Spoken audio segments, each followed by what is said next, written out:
하늘의 열린 문으로 하나님의 보좌가 있는 3층 천으로 간 요한은 하나님의 보좌를 보았고 그 보좌 둘레에 있는 이기는 성도의 예표가 되는 천사인 24장로를 보았습니다. 그리고 이어서 7 영과 4 생물을 보았는데 7 영은 이렇게 햇불 모양으로 또 4 생물은 아주 기이한 모습으로 나타났는데 우리가 오늘 그것에 대해서 나누고자 합니다. 요한이 하나님의 보좌에 둘러선 24장로를 본 것은 하나님의 임재와 또 보좌 앞에 있는 7 등불이었습니다. 보좌로부터 번개와 음성과 우레소리가 나고 보좌 앞에 켠 등불 7이 있으니 이는 하나님의 7 영이라. 7 등불은 7 영이라고 이렇게 쫙 성경 자체에서 해석을 해주고 있습니다. 그런데 이 7 등불, 더 정확하게 말하면 7 횃불이 켜지기 전에 보좌로부터 번개와 음성과 우레소리가 났다고 했습니다. 이는 구약 성경을 보면 하나님께서 두려움 가운데 임재하실 때에 일어났던 현상입니다. 수천 년 전에 출애굽기를 보면 셋째 날 아침에 우레와 번개와 빽빽한 구름이 산 위에 있고 나팔 소리가 있어 매우 크게 들리니 진중에 있는 모든 백성이 다 떨더라. 하나님께서 율법을 주시고자 시내 산에 임재하실 때에 역시 번개가 쳤고 우레소리가 났고 나팔 소리 같은 큰 음성이 들린 것입니다. 요한계시록에서는 주로 하나님의 행하신 심판이 매듭 지어질 때마다 이러한 현상이 일어났어요. 즉 7번째 인이 떼어졌을 때, 7번째 나팔이 불어졌을 때, 7 대자합 재앙이 부어질 때 그때마다 이런 현상이 일어났습니다. 따라서 번개와 음성과 우레소리가 들렸다는 것은 요한의 환상을 통해서 이제 세상에 임할 하나님의 심판이 예언되어질 것을 우리가 짐작할 수 있습니다. 이러한 심판을 예고하는 하나님의 임재 후에 보좌에 켜진 7 횃불이 요한의 눈에 쫙 들어옵니다. 요한계시록 1장 20절에서 7 촛대가 있었죠. 그렇죠? 7 촛대는 성경 자체에서 예수님이 해석해 주기를 7 교회를 뜻하는 거예요. 촛대는 교회를 의미했다는 것이죠. 교회를 의미했다는 것이죠. 그런데 7 영, 7 횃불로 보여지는 이 7 영은 결국 교회 속에서 역사하시는 하나님의 영, 7 영, 성령의 상징인 것입니다. 그런데 이 7 영은 하나님의 영이기도 하지만 동시에 예수님의 영이기도 합니다. 우리가 이미 배웠던 계시록 3장에 보면 사대교회 사자에게 편지하라.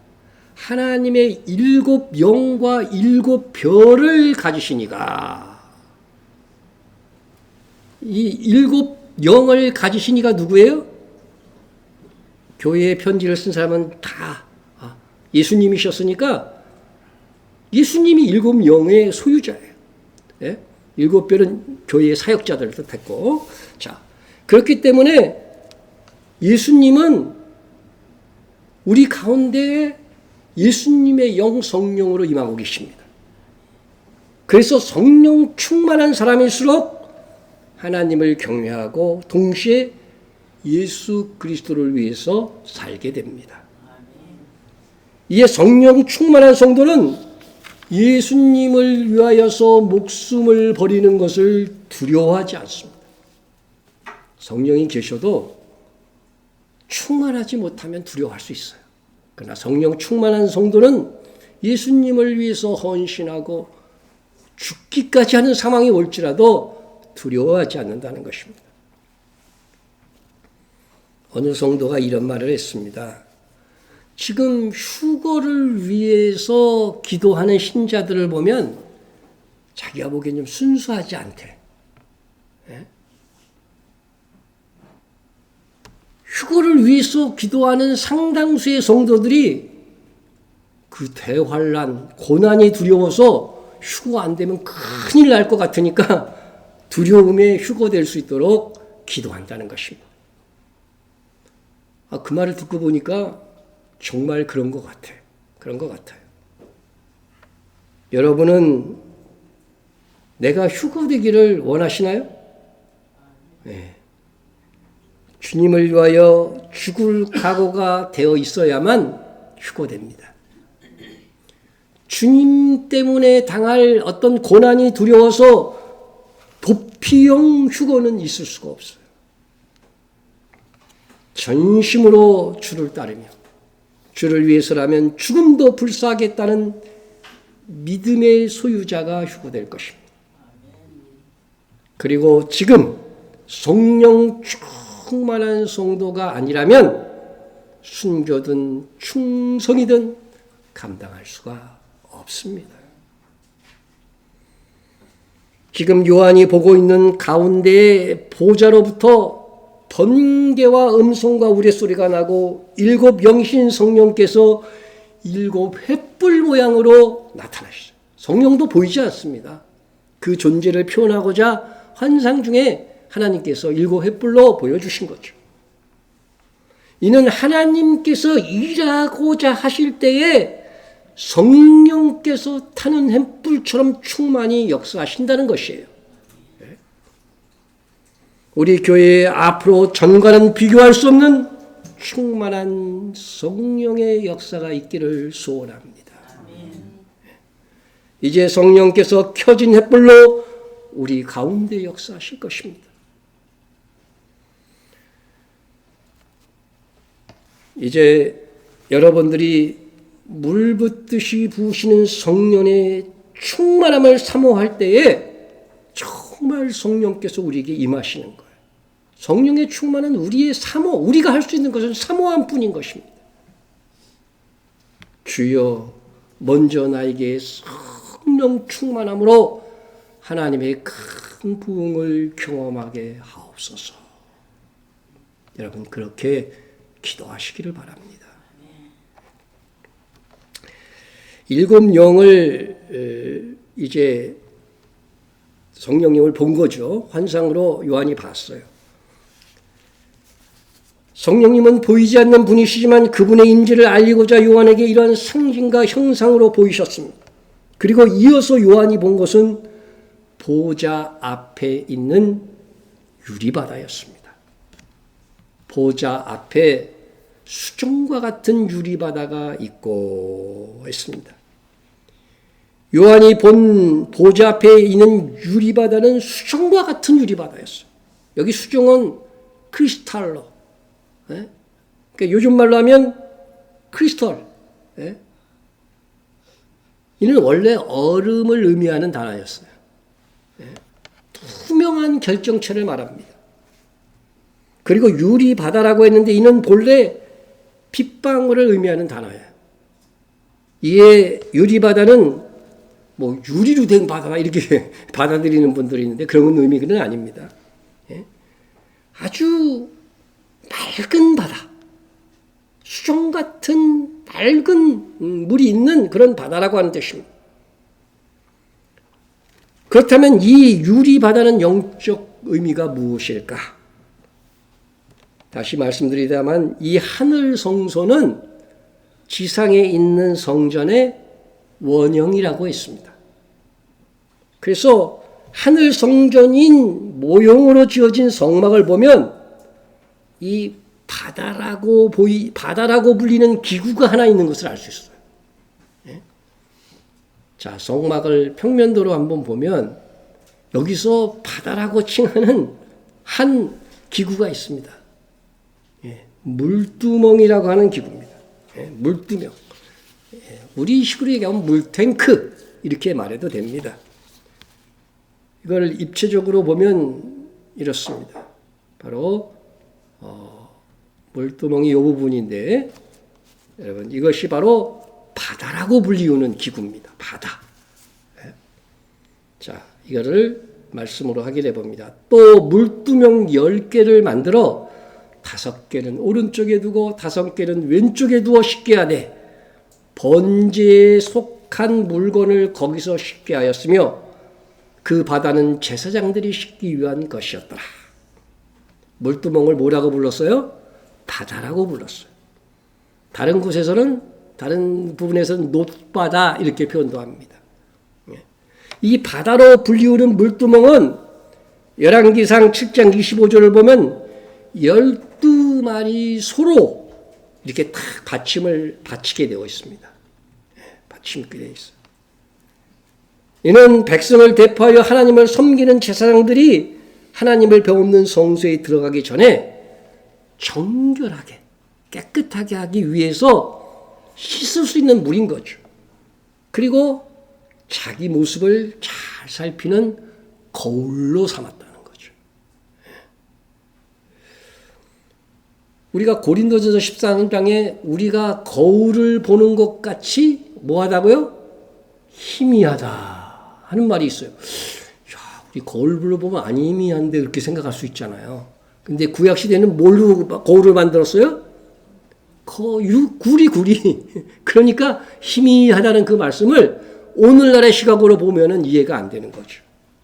자, 그래서 이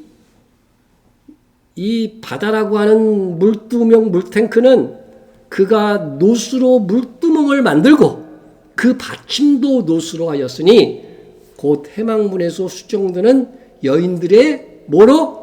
거울로 만들었다는 거예요. 거울을 다 모아갖고 그걸로 이 물두멍을 만들었습니다. 그러므로 보좌 앞 유리바다는 하나님의 보좌 앞으로 나가기 위해선 물로 씻고 거울로 비추어 자기를 정결하게 하고 흠없는 모습을 갖추어야 한다는 의미를 가지고 있습니다. 오늘날 우리가 부분적으로 이 말씀을 우리 삶 속에 적용한다면 나의 모양을 거울에서 살피는 것입니다. 예배 드림에 합당한 복장과 신발과 몸가짐을 갖추었는가? 오늘 교회 오기 전에 거울 안 보신 분? 거울을 보고 와야 된다는 거죠. 또 이 거울에 비친다고 한다는 것은요, 내 마음과 태도도 준비되었는지 살피는 거예요. 이 유리바다의 궁극적인 의미는 예수님의 보혈의 피로 내 죄를 씻는 진정한 회개입니다. 그래서 하나님의 보좌로 나가기 위하여 유리바다를 건널 수 있는 자들은 정결한 예수님의 피로 깨끗하게 된 정결한 주의 신부밖에 없는 것이죠. 그래서 앞으로 우리 계시록을 공부하다 보면 어떠한 사람이 이 유리바다를 건너 하나님의 보좌 앞으로 나아갈 수 있는지를 보면 이를 더 확실히 알 수 있습니다. 또 내가 보니 불이 섞인 유리바다 같은 것이 있고 짐승과 그의 우상과 그의 이름의 수를 이기고 벗어난 자들이 유리 바닷가에 서서 여러분 누가 이 바다를 건널 수 있는가를 여기 답이 나와 있습니다. 계시록 4장에서는 그냥 유리바다인데 15장에서는 무엇이 섞여 있어요? 예? 불이 섞인 유리바다예요. 불이 섞인 유리바다. 예? 여기서 불이라고 하는 것은 환란을 의미하는 거죠. 환란. 예?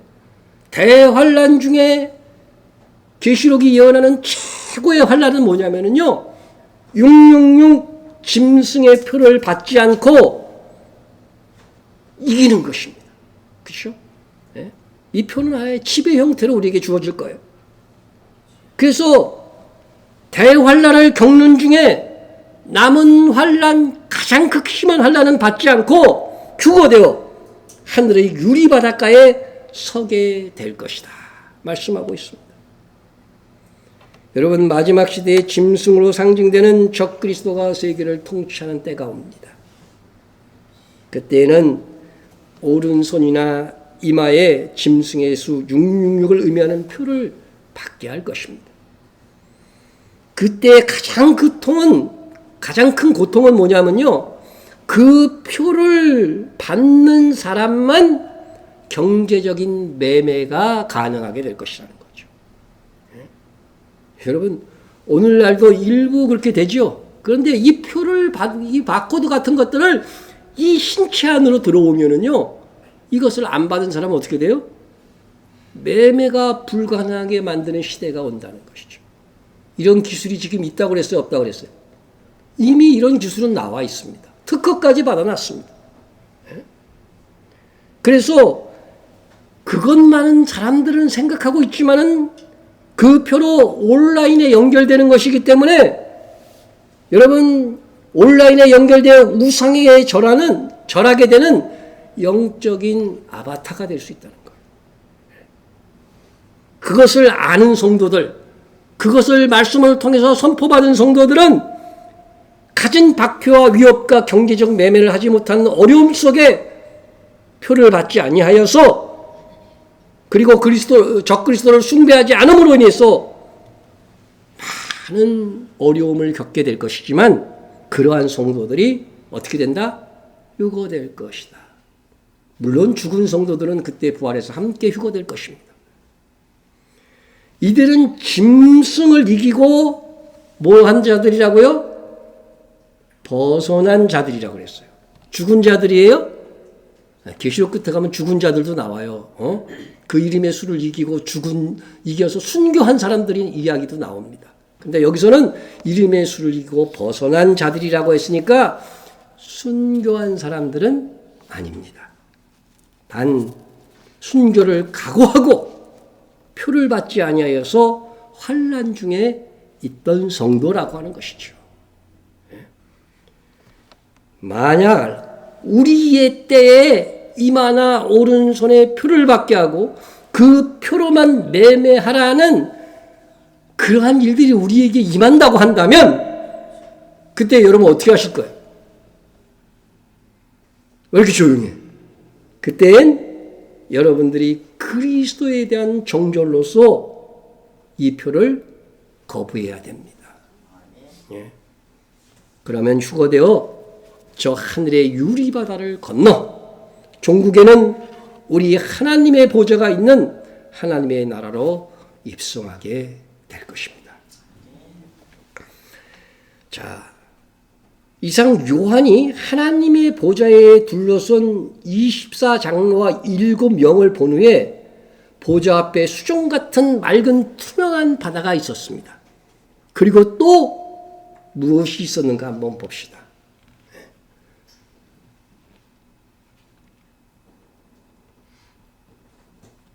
보좌 가운데와 보좌 주위에 뭐가 있어요? 네 생물이 있었다는 거예요. 네 생물이 있는데 앞뒤에 눈들이 가득하더라 했습니다. 보좌 가까이에 네 생물이 보여요. 근데 이 네 생물의 앞뒤에 눈들이 막 이렇게 배치되어 있어요. 참 기괴한 동물입니다. 이는 눈들이 가득하다고 하는 것은 하나님의 통찰력이 그들에게 특별히 주어져 있다는 거죠. 사실 우리가 이러한 생명체를 본다고 한다면 꽤 놀라울 것 같습니다. 그런데 이 네 존재의 특별한 점은 여기에서 그치지 않습니다. 그 첫째 생물은 사자 같고, 둘째 생물은 송아지 같고, 그 셋째 생물은 사람 같고, 얼굴이 사람 같아요. 몸까지 사람이 아니고 얼굴만 사람 같고, 그 넷째 생물은 날아가는 독수리 같은데, 네 생물을 보았는데 네 생물이 똑같지가 않아. 그죠? 똑같지가 않아요. 각기 사자, 송아지, 사람 얼굴, 독수리 같은 것입니다. 이것은요, 680년 전에, 이 요한이 이 환상을 보기 전 680년 전에 에스겔이 보았던 환상과는 차이가 있습니다. 에스겔을 한번 봅시다. 그 얼굴의 모양은 넷의 앞은 사람의 얼굴이요, 넷의 오른쪽은 사자의 얼굴이요, 넷의 왼쪽은 송아지의 얼굴이요, 넷째 뒤는 독수리의 얼굴이니. 여러분, 에스겔과 요한의 차이를 그림으로 보면 좀 이해가 빠릅니다. 에스겔 구약의 선지자는 한 생명체에 4개의 얼굴이 있는 거야. 그렇죠? 4개의 얼굴. 예? 그런데 요한이 본 것은 어때요? 각각 달라. 예? 사자 얼굴을 한 생물이 하나 있고, 또 하나는 소, 또 하나는 사람, 또 하나는 독수리. 이렇게 독수리 얼굴을 하고 있는 그런 생명체가 있다는 것입니다. 그리고 생물의 안과 주의 눈이 가득한 것은 에스겔이나 요한이나 똑같아요. 이렇게 에스겔과 요한이 본 것의 차이, 이 차이는 어디서 온 것이냐? 예? 이게 어떤 곳에서도 해석을 안 해줘서 혼자 묵상을 해왔어요. 제가 혼자 묵상을 했습니다. 그래서 제가 얻은 답은 그겁니다. 구약 시대에는 하나님의 백성이 하나예요. 이스라엘이에요. 이방인도 예수를 믿으려면 어떻게 해야 돼요? 할례를 받고 이스라엘인이 되어야만 가능했어요. 그래서 하나님의 백성이 하나의 이스라엘이었기 때문에 천사들이 이스라엘만 상대하여 사역을 하였기에 다 같은 모양인 거예요. 그런데 신약 시대에는 하나님의 백성이 세계 사방에서 막 생겨났어요. 그렇기 때문에 각기 다른 모양, 다른 성격의 영으로 사방으로 흩어져서 사역을 한다는 그런 의미를 지니는 것이 아닌가, 그렇게 생각해 보았습니다. 그래서 신약 시대의 교회는 같은 예수님을 믿는다고 하면서도 조금씩 성향과 체질이, 기질이 달라요. 어떤 교회는 무지하게 요란하게 믿습니다. 그렇죠? 그런 교회 알고 있죠? 네? 그런 체질이 성도들은 또 그런 교회를 갑니다. 그런데 아주 점잖고 진지하게 믿는 교회가 있습니다. 우리도 약간 그런 축에 속하는 교회죠. 네? 어떤 교회는 그리스도의 사랑을 나타내는 구제나 돕는 선행을 많이 하고, 어떤 교회는 선교 전도의 중심이 있습니다. 어떤 교회는 좀 보수적인가 하면 어떤 교회는 좀 진보적이기도 합니다. 그래서 우리가 믿는 스타일이 좀 다르다고 해서 서로를 너무 지나치게 배척하다 보면 어떻게 돼요? 그리스도 안에서 하나 된 것을 해칠 수가 있게 되는 거죠. 이는 또한 구약의 이스라엘을 상징하는 7 금잔대 메노라가 어떻게 돼요? 하나로 되어 있잖아요. 그죠? 하나의 메노라에 등잔이 7개가 있어요. 예? 있단 말이죠. 예? 이게 메노라잖아요. 예? 이게 이스라엘 하나님의 백성이 상징이었어요. 신약에 와서는 교회를 어떻게 상징을 해요? 예수님이 다니신 촛대가 7개로 이렇게 분리되어 있다는 거죠.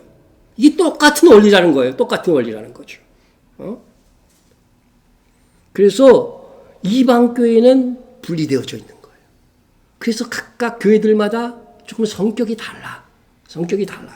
예? 그렇다면 이 네 생물은 신비롭게 구약과 신약을 합쳐보면 신비롭게 합쳐지기도 할 수 있지만 넷으로 나누어지기도 하는 그런 생물이라고 생각할 수 있습니다.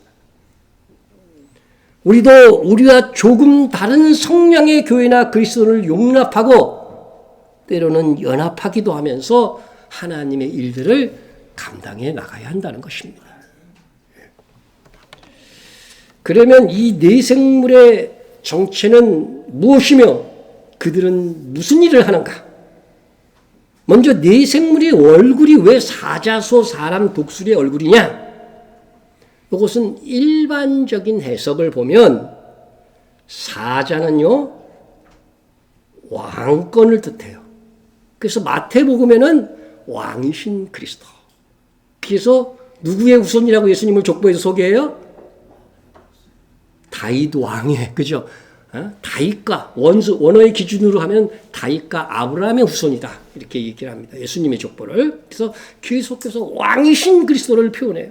마가복음은 송아지는 뭐예요? 종이야. 그죠? 종. 노예란 말이죠. 노예의 복음이에요. 그래서 고난에 대한 내용이 제일 많아. 종으로 오신 그리스도를 뜻합니다. 누가복음은 사람의 아들. 예수님이 이 땅에 오신 것은요, 사람이 어떻게 살아가야 하는 것들도 보여주는 거예요, 우리에게. 그런 목적도 있다. 대속의 역할도 하지만은 참 사람이라면 어떻게 살아갈까? 참삼으로 오신 거예요. 그러니까 누가복음의 족보에는 솔로몬이 있어요, 없어요? 없어요. 네? 그래서 사람의 아들로 오신 그리스도. 주로 이방 그리스도를 향한 복음서다. 이렇게 생각하면 됩니다. 요한은 뭘까? 요한은. 네? 요한복음은 독수리 복음이라고 얘기해요. 이 독수리는 하늘의 뭐예요? 지배자예요. 그러니까 하늘에 계신 하나님을 의미한다고 해가지고서 하나님이신 그리스도. 그죠? 요한복음 1장서부터 보면 그 내용이죠. 예수님이 하나님이시다. 그거부터 시작하는 거죠. 그래서 하나님이신 그리스도를 뜻한다고 하는 것입니다. 그래서 구원론도 어떻게 돼요? 오직 믿음으로 구원을 받는다. 이렇게 이야기를 하는 것입니다. 예. 자, 이렇게 해석할 수 있어요. 이 해석도 의미 있게 받아들일 수 있습니다. 하지만 이 네 얼굴은 피조 세계의 생물들을 상징하는 천사들이라고 보는 것이 저는 더 합당하다 생각합니다. 하늘 보좌가 원형이고 땅의 세계가 그 모형이라고 한다면 이 네 생물은 피조 생명체의 대표다. 우리와 같은 대표가 아니라 천사로서의 예표라고 하는 게 좋겠네요. 예표다. 네? 그래서 사자는 뭐에 대한 예표냐? 야생, 그죠? 야생 짐승의 예표인 거예요. 집에서 안 키우는 거. 집에서 키우는 동물들은 뭐라고 불러요? 가축이라고 그러죠. 가축. 송아지는 가축의 예표다. 사람은 당연히, 그죠? 사람이죠. 사람의 예표. 예? 사람도 여러 종류가 있죠. 인종별로. 사람의 예표. 독수리는 뭐의 예표겠어요? 새들의 왕이잖아요. 새의 예표다. 이렇게 보는 것입니다. 이렇게 천사들이 얼굴에서 피조 세계의 원형을 볼 수가 있는 거예요. 생명체의 원형. 그래서 총정리하자면 24장로는 흰옷을 입고 보좌와 면류관을 받은 것으로 보아서 주와 함께 왕노릇하는 성도들을 상징하는 것입니다. 이기는 성도들에게는 뭘 받는다고요? 보좌도 받고 면류관을 받는다는 것이 성경에 명확하게 나오니까 그것을 예표하는 24장로. 그리고 네 생물은 모든 짐승과 가축과 새와 사람의 예표로서 피조 세계의 모든 생물들을 상징하는 천사들이라 하겠습니다. 그런데 24장로와 네 생물이 하나님을 찬양하고 그분께만 영광 돌리는 장면은 구원받은 성도나 피조 세계의 생물이나 그 모든 창조의 목적은 하나님께 영광을 돌리는 데 있습니다. 예. 피조 세계가 어떻게 하나님께 영광을 돌려? 성경에 나옵니다. 분명히. 예. 자, 사자나 송아지나 독수리로 대변되는 짐승과 가축과 새들은 그 그 창조한 목적이나 수준대로 하나님께 영광을 돌릴 수 있습니다. 새들이 어떻게 하나님께 영광 돌릴까요? 지지배배 노래하면서 하나님께 영광을 돌리는 것입니다. 예? 들짐승과 가축들도 창조된 목적대로 쓰임받을 때에 하나님께 영광이 됩니다. 그러나 사람은 다릅니다. 사람은 영적 존재로서 인격적으로 하나님의 은혜와 사랑을 알 수 있는 존재이기 때문에 그 수준에 합당한 영광을 돌려야 한다는 것이죠. 사람이 되어서 사자나 소나 독수리 수준의 영광을 돌린다면 오히려 이거는 하나님께 분노를 사는 일입니다. 더욱이 여기서 중요한 것은 성경을 보면 사자와 소, 독수리를 포함한 모든 생명체와 피조 세계는 사람의 타락과 회복에 비례하여 하나님께 영광을 돌리고 돌리지 못하고가 결정된다는 거예요. 사람이 중요한 거죠. 하나님 나라의 왕은 돌보며 섬기는 왕입니다. 우리는 주님을 만왕의 왕으로 모실 것이지만 먼저 우리 죄를 대속하는 종으로 예수님께서 어떻게 했어요? 십자가를 지셨잖아요. 이렇게 왕이 될 자들은 이 세상 살 때 그러면 어떻게 살아야 돼요? 섬기는 종으로 살아야 그 나라에서 뭐가 되는 거예요? 만왕의 왕. 예수님께서 물려주시는 그런 주와 함께 왕노릇하는 자가 된다는 것입니다. 그래서 주님께서 말씀해 주셨어요. 너희 중에 누구든지 으뜸이 누구예요? 분봉왕, 왕이 되고자 한다면 으뜸이 되고자 하는 자는 모든 사람의 뭐가 돼요? 종. 예? 나는 하늘나라에서 그냥 구원만 간신히 받을래. 이런 목적을 가진 사람들은 지금 성령 충만한 게 아니죠. 그 나라에서 더 큰 상을 받고 더 많은 고을을 다스리고자 하는 욕망이 있는 분들은 이 세상 살 때 뭐로 살아야 돼요? 어깨 올리고 왜 나를 안 알아주냐 이렇게 살지 말고 숨겨진 종으로 사세요. 종으로 사세요. 예? 하나님의 나라의 왕은 그렇게 먼저 희생하는 자들입니다. 그런데 동물의 세계의 사자는 어떻습니까? 다른 동물들을 잘 섬겨줍니까? 오히려 다른 동물들을 막 잡아먹습니다. 예? 독수리도 얼마나 사납습니까? 그나마 소가 낫긴 한데 소도 본래 하나님의 창조한 대로 힘과 능력을 우리 인간 때문에 발휘하지 못하고 있는 것입니다. 그렇게 된 이유는 창세기 1장 26절에서 하나님께서 우리 인간을 왜 창조하셨냐면요. 이 피조 세계를 다스리게 하시기 위해서 창조했다고 분명히 되어 있습니다. 이 하나님의 목적은 이루어질까요? 안 이루어질까요? 인간의 연약함에도 불구하고 하나님이 계획하신 일이 안 이루어질 수는 없는 거잖아요. 그게 언제 이루어진다는 거예요? 천년왕국 때 이루어진다는 거예요. 그래서 그 무천년설이 형편없는 이론이라는 것이 여기서 드러나는 것입니다. 천년왕국 때 그것은 이루어지는 겁니다. 자, 하나님 만물을 다스리는 책무를 받고 창조된 사람이 타락했어요. 창세기 보면 타락했어요. 그러면은 그 만물도 어떻게 돼요? 그것에 비례해서 창조의 목적을 제대로 기능하지 못하는 피조물이 된 거예요. 그래서 주님 다시 오셔서 우리의 구원을 완성할 때에는 우리 믿는 자들이 부활하여 회복되니까 피조세계도 함께 회복되어 하나님의 창조 목적대로 우리의 다스림 속에서 온전히 하나님께 영광을 돌리게 될 것입니다. 피조물이 고대하는 바는 하나님의 아들들이 나타나는 것이니. 하나님의 아들들이 누구예요? 우리잖아, 우리. 근데 피조물이 다른 창조의 세계가 뭐를 기대하고 있어요? 하나님의 아들들이 나타나는 것을 기대하는 거죠. 지금 우리의 상태를 얘기하는 게 아닙니다. 완전히 회복된 하나님의 아들, 부활하여서 이제는 썩지 않고 죽지 않는 하나님의 아들들이 나타나는 것을 고대하고 있다고 하는 것입니다. 예? 왜요? 피조물들이 하나님이 창조하신 대로 그 기능을 발휘하지 못하는 이유가 이 사람이 타락해서 저주를 받았기 때문이라는 것입니다. 그 바라는 것은 피조물들이 뭘 바라는지 보세요. 피조물도 썩어짐의 종노릇한 데서 해방되어 인간의 타락과 함께 썩어짐에서 종노릇하고 있다는 거죠. 예? 해방되어 하나님의 자녀들이 영광의 자유에 이르는 것이니라.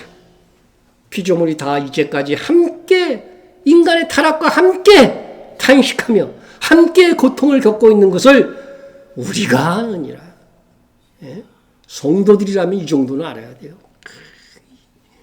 여름에 그냥 저기 뭐 산에 공원에 놀러 갔더니 그냥 뭐가 많아?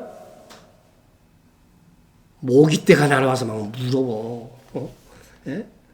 전원주택 지었다가 간 사람들이 다 얘기하는 게 여름에 그 모기떼 때문에 다시 아파트로 왔다고 하는 그런 얘기를 여러 차례 제가 들었습니다. 여러분, 원래 하나님께서 창조하신 세상은 그런 세상이 아니었어요. 함께 피조세계도 탄식하며 고통을 받고 있는 지금 현실인 것입니다. 네? 자, 그래서 피조세계조차 하나님의 아들들인 우리가 회복되기를 기다리고 있습니다. 그때가 되면 누구도 회복된다? 피조물들도 회복될 것이기 때문이다 하는 것입니다. 언제 피조물이 제 기능을 발휘하고 하나님의 영광을 돌리는 때가 올까? 주님 다시 오신 후 바로 천년 왕국 때인 것입니다. 우리가 천년 왕국에서 천년을 살 수 있는 이유가 뭐냐면요. 하나님의 아들들이 부활하여 회복될 때 만물까지도 함께 회복되기 때문에 이 자연 환경이 변해갖고 몇 년을 살아? 천년을 살 수 있다. 창세기에 보면은 평균 그 10대, 아담부터 10대까지가 평균이 몇 살을 살았는지 아세요? 제가 생각해보면 912세예요. 뭐 777세 산 사람도 있고, 아담이 930세 살고, 무드셀라는 969세 살고, 막 그랬잖아요. 하나님이 처음 창조했던 그 정도의 수준으로 뭐가 되는 거예요? 이 피조세계가 회복되기 때문에 몇 년을 산다? 천년까지도 살 수 있다는 거죠.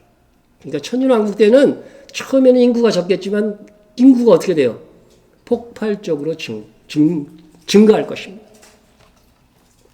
그런데 영원히 아닌 천년만 살게 되느냐 왜? 예? 자연세계가 이렇게 회복되면 영원히 사는 게 우리의 목표인데 왜 천년왕국에서는 천년만 사느냐? 물론 믿는 신조들, 성숙한 이기는 자들은 천년왕국 전에 부활해서 천년왕국과 영원한 하나님의 나라 속에서 영생합니다. 그런데 그때에는 인간의 회복된 몸으로 천년왕국에 참여하는 사람들이 있죠. 민족심판이나 그런 거 마태복음 25장에 보면 그렇게 나오잖아요. 그래서 그런 사람들도 함께 살아요. 그런 사람들은 아직 인간의 욕망 그대로 삽니다. 그래서 그런 사람들이 죄 지은 사람들은 천년왕국 중간에 어떻게 돼요? 죽어. 그래서 100세를 산 자는 저주받은 자라 하리라. 지금은 100세 살면 복받은 거지. 예? 근데 그때는 그렇게 된다고 하는 것입니다. 예? 그래서 그때 아직까지 완전히 인간이 회복된 것이 아니기 때문에 천년만 살 수 있는 세상의 자연환경으로 변하고 새하늘과 새 땅의 시기가 오면 어떻게 돼요? 모든 부활한 완전한 부활체, 그죠? 죄성이 없는 인간의 몸을 가진 성도들만 살기 때문에 그때는 어떻게 돼요? 피조세계도 완전히 회복된, 그때는 피조세계가 없어지고 새하늘과 새 땅을 주셔서 영원히 사는 하나님의 나라가 되도록 하시는 것입니다. 예. 천년왕국 때부터는 그래서 우리는 왕노릇하는 주의 성도가 되어서 사자와 소와 독수리가 심지어 독사까지도 여러분에게 복종할 것을 믿습니까? 이 목적으로 우리를 창조하셨다니까요. 예? 아직까지도 별로 안 믿어지시는 분이 있는 것 같은데, 예? 그러면 성경을 믿지 않는 거예요. 그때가 되면 힘센 사자는 뭘 먹고 살까요? 성경에 나와 있다니까. 풀 먹고 살아요. 풀 먹고. 예? 사람에게 복종할 뿐만 아니라 다른 동물까지도 섬겨줄 것입니다. 다윗은 천년 왕국을 바라보면서 이렇게 고백했습니다. 사람이 무엇이기에 주께서 그를 생각하시며 인자가 무엇이기에 주께서 그를 돌보시나이까. 사람인 자기를 생각해 보니까 하나님의 창조 목적을 알고 그것을 이루실 하나님을 바라보니까 정말 하나님이 우리를 생각해 준 것이 너무나도 크고 높다는 것이죠. 얼마큼이냐 그것이 그를 하나님보다 조금 못하게 하시고, 예? 정확하게 얘기하면 하나님 다음 가게 하시고입니다. 그렇게 번역한 성경도 있어요. 하나님 다음 가게 하시고 영화와 존귀로 관을 씌우셨다. 예? 주와 함께 왕로도 할 것이 이미 구약시대부터 다 말하고 있는 거예요. 이 왕관을 씌워주신다는 것이죠. 자, 왕이 되면은 뭘 하게 되느냐? 주의 손으로 만드신 피조물들을 다스리게 하시고 만물을 그의 발 아래에 두셨으니. 예? 예수님의 발 아래에 둔다는 성경 예언들이 많이 있죠, 세상을. 그러나 우리도 그와 같은 위치까지 올라가게 된다는 것이죠. 만물을 그 발 아래에 두셨사니 그 피조세기가 뭐냐? 곧 모든 소와 양과 들짐승이며 공중의 새와 바다의 물고기와 바닷길에 다니는 것이니이다. 여러분 말씀대로 믿어야지요. 예? 그런 세계를 지금 예비해 놓고 있다는 것이죠. 예비해 놓고 있는 거예요, 하나님께서. 예?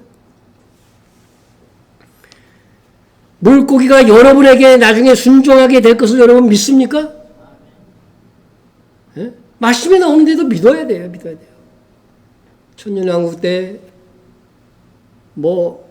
고래 등을 타고서 바다를 여행할 수가 있어요. 예? 고래 보고 오라 그러면 옵니다. 예? 조금 높은 위치에 이르면 그렇게 될 것 같아요. 예? 그런 날이 올 것이라고 하는 것입니다. 첫째 부활한 성도들에게 이것이 가능한 일인 것입니다. 창세기 1장 26절이 성취되기 위하여 바로 새하늘과 새 땅이 있어서는 아니되며 지금 하늘과 땅이 회복되는 천년 왕국이 문자 그대로 있어야 하는 것입니다. 그렇다면 만물의 영장으로 지음받은 우리는 지금부터 다른 피조물과는 비교할 수 없는 높은 수준의 감사와 찬양과 영광을 하나님께 돌려야 합니다. 더욱이 구속받은 성도는 오가는 세대 속에서 하나님의 사랑을 가장 많이 받은 자들이기 때문에 전심으로 하나님께 영광을 돌려야 돼요. 예? 모든 피조세계를 대표하는 예표하는 네 생물 중에 그 중에 이 사람을 예표하는 그 천사가 의미하는 것이 바로 우리잖아요. 우리. 예? 우리는 그 다른 동물들이 하나님께 영광 돌리는 것과는 비교되지 않는 영광을 돌려야 됩니다. 하나님께서 값없이 은혜로 우리를 구원하신 이유가 뭐예요? 수도 없이 말씀을 드렸죠. 이 말씀은 암송해야 됩니다. 이는 그가 사랑하는 자 안에서 우리에게 거저주시는 바. 무엇을 거저주셨어요? 우리가 믿을 때에 영원한 생명을 거저줬다는 거예요. 그 거저주신 이유가 뭐라고요? 그의 은혜의 영광을 찬송하게 하려는 것이라. 에베소 1장 6절 암송하시기 바랍니다. 예? 우리를 구원하신 하나님의 유의에 대한 구절이기 때문에 그렇습니다. 우리는 이러한 하나님의 창조 목적이요 구원하신 목적대로 그분의 은혜의 영광을 찬송하는 삶을 살아야 됩니다. 그것이 가장 절정을 이루는 것이 바로 예배잖아요. 예배에서 우리가 하는 찬송과 기도, 말씀이 다 거기에 해당됩니다. 다음으로 네 생물은 날개가 몇 개인지 아세요? 네 생물은 각각 6 날개를 가졌고 했습니다. 에스겔은 네 생물을 보았을 때에 날개가 4이었다고요. 이것은 땅에서 본 거예요. 땅에서 하늘을 볼 때. 예수로 본 거. 그러나 요한은 열린 하늘의 문을 열고 하늘에 직접 가서 본 것이니까 요한이 더 정확할 것입니다. 또 하늘의 환상을 보았던 이사야는 하나님의 보좌 앞에서 스랍들을 보았는데 바로 그들이 가까이서 보았기 때문에 6날개가 가진 것을 깨닫게 됩니다. 자, 내가 본즉 주께서 높이 들린 보좌에 앉으셨는데 그의 옷자락은 성전에 가득하였고 스랍들이 모시고 섰는데 각기 몇 개? 6날개가 있어. 그 둘로는 얼굴을 가리고 그 둘로는 자기 발을 가리었고 그 둘로는 날며 하나님의 영광 앞에 있던 이 스랍들이 네 생물이라고 본다면 그들이 크신 하나님의 영광의 강체를 피조물로서 바로 볼 수가 없어. 바로 볼 수가 없어. 그래서 얼굴을 가리고 자기 수치를 가리기 위해서 발까지 가리고 두 날개로만 날면서 하나님의 영광을 찬양합니다. 이렇게 가까이서 하나님의 보좌를 본 요한이나 이사야는 모두 스랍들 또 네 생물이 6날개가 가졌다고 진술하고 있습니다. 6날개를 가졌다는 것은 뭘 의미할까? 우리 성경 안에서 이것은 해석될 수 있습니다. 하나님의 뜻대로 성령께서 움직이는 대로 이들도 6날개로 신속하게 움직이며 하나님의 사역을 감당하게 하신다는 의미입니다. 이건 에스겔서를 보면 더욱 명확하게 나타납니다. 에스겔서 보면 바퀴도 나타나고 이런 그 날개도 나타나는데 다 같은 의미라고 하는 거죠. 그 날개를 들어 펴서 각기 둘씩 서로 연하였고 또 둘은 몸을 가렸으며 영이 어떤 쪽으로 가면 그 생물들도 그대로 가되 돌이키지 아니하고 일제히 앞으로 곧게 행하며 날개는 뭐가 움직이는 대로 하나님의 영이 움직이는 대로 따라서 하는 그런 기능을 갖고 있다는 거예요. 그러므로 여기서 우리가 배울 수 있는 것은 우리도 내 생물처럼 성령께서 행하시는 대로 따라가야 하는 삶을 살아야 됩니다. 지금 성령께서 어디 계셔요? 내 마음에 계세요. 여러분, 내 마음의 자아의 그 어떤 속성, 욕심을 버리고 간절히 비워버리면요, 하나님의 소원이 우리 안에 있어요. 예? 그리고 그 소원은 하나님의 말씀을 따라 움직이게 됩니다. 예? 너희는 성령을 따라 행하라. 그리하면 육체의 욕심을 이루지 아니하리라. 성령을 따라 행할 때 육체의 욕심을 이기고 하나님의 영광을 위해서 살 수가 있습니다. 다음으로 네 생물은 무수한 눈을 가졌다고 했습니다. 그 안에 그 안과 주위에는 눈들이 가득하더라. 세상에 뭐 이런 생명체가 있습니까? 얼굴은 사자나 소나 사람이나 독수리 얼굴을 하고 있고 날개는 6개고 몸 안에는 눈이 있고 그리고 이 생물의 주위에도 눈만 둥실둥실 떠다닙니다. 우리가 이런 생물을 본다면 어떻게 될까요? 놀라서 봐라 기절입니다. 그런데 우리가 알 것은 요한이 이 네 생물을 볼 때에 어떤 놀람이나 징그러움이나 기괴함을 느끼지 않고 오히려 하나님께 영광됨을 본 것입니다. 그러므로 비록 네 생물이 우리가 지상에서 볼 수 없는 생명체이지만 참으로 아름답고 평안을 주는 그 모습으로 우리는 이해해야 합니다. 그들에게 눈이 가득하다고 하는 것은 천사들이 하나님의 눈의 역할을 한다는 것을 의미합니다. 그러므로 하나님께서 택한 사람은 각기 뭐가 있어요? 수호 천사가 있어요. 여러분이 눈에 안 보이지만은 수호 천사가 있어요. 삼가 이 작은 자 중에 하나도 없인 여기지 마라. 너희에게 말하노니 예수님이 말씀하신 거예요. 그들의 천사들이 하늘에서 하늘에 계신 내 아버지의 얼굴을 항상 배우느니라. 예수 믿는 사람들은요, 여기 이 작은 자라고 했잖아요. 그 앞절에 보면은요, 그냥 작은 자가 아니라 나를 믿는 작은 자예요. 나를 믿는 자. 그 예수를 믿는 사람들에게는 천사들이, 수호 천사들이 붙어 있어요. 여러분이 엉뚱한 짓 하면 누가 슬퍼할까, 제일 먼저? 옆에서 천사가 안타까워하는 거죠. 안타까워하는 거죠. 예? 자, 예수님을 믿는 사람은 이렇게 담당 청사가 있어서 그가 그 사람의 일거수일투족을 하나님께 보고합니다. 예? 그러므로 우리가 하나님 앞에서 감출 수 있는 것은 하나도 없습니다. 그렇다면 우리가 어떻게 살아야 될까요? 하나님 앞에서 산다는 각오로 살아야 됩니다. 라틴어 중에 코란데오라는 말이 있어요. 코란데오. 외우세요. 코란데오. 예? 이 코란데오는 하나님 앞에서 그런 뜻이에요. 항상 하나님 앞에서. 거짓말 하려고 할 때 하나님 앞에서. 나쁜 짓 하려고 할 때 내가 하나님 앞에서 사는 것이라고 하는 의식을 신자들은 꼭 가져야 됩니다. 응? 특별히 주님 말씀하신 나를 믿는 자를 섬기는 삶을 살아야 돼요. 예수님을 믿는 자 중에서도 어떤 자? 작은 자, 연약한 자를 섬기는 삶을 살아야 한다는 것입니다. 이 뇌생문은 안가주의 눈들이 가득하다는 것은 인간의 눈은 요 안에 있는 눈, 그렇죠? 특별히 그 안에 있는 눈은 뭐를 본다는 거예요? 내 마음 속을 보는 거예요. 그리고 주위에 있는 거는 우리의 행동 그런 것들을 다 하나님이 천사를 통해서 보고 계신다는 것입니다. 그러니까 이게 일치해야 돼요. 도와주면서도 에이씨 이런 식으로 도와주면 안 돼.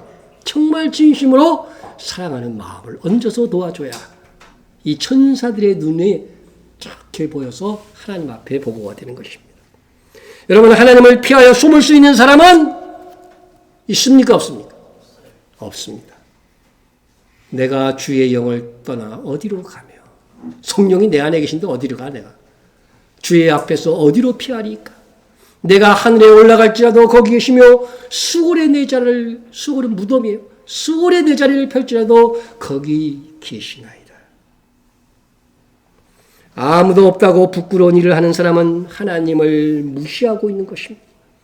하나님께서 내가 어디에 있든지 정도가 아니라 우리의 생각과 마음까지 감찰하시는 분이십니다. 진즉 하나님과 사람 앞에서 부끄러움 없기를 힘써야 할 것입니다. 그러므로 사랑하는 자들아 너희가 이것을 바라보다니 주 앞에 점도 없고 흠도 없이 평강 가운데서 나타나기를 힘쓰라. 여러분 무엇을 바라본다고요? 이것을 바라본다. 이것이 뭐예요? 문맥을 보면 주님의 재림이잖아요. 정말 주님의 재림을 믿는 사람들은요 주 앞에서 점도 없이 흠도 없이 평강 가운데서 나타나기를 힘써. 부모가 없을 때 애가 나쁜 짓 했어. 그러면은 부모를 만날 때 어떨까요? 만날 수는 있어. 자식이니까. 그런데 어떻게 해요? 담대히 만날 수가 없는 거예요. 야단들을 그 마음에. 주님 다시 오실 때도 마찬가지라는 거죠. 그래서 담대히 나아가니라 이런 성경 구절이 많은 것은요. 정말 정결하게 그래서 주를 위해서 수고한 사람들은요. 담대히 주님을 맞을 수 있어. 그렇지 않은 사람들은 징계를 받고. 그러니까 두려움에 만나는 거죠. 두려움에. 예? 여러분 주 앞에서 점도 없고 흠도 없이 평강 가운데 나타나기를 힘쓰시는 여러분들이 되시기를 바랍니다. 예? 베드로사는 사랑하는 자들에게 권했습니다. 그래야 저도 사랑하는 여러분께 권합니다. 주님의 재림을 바라보고 다시 오실 주님 앞에 점도 흠도 없이 평강 가운데 나타나기를 힘쓰면서 기쁨으로 충성 헌신하는 여러분이 되시기를 주님의 이름으로 축원합니다. 통성으로 기도하겠습니다.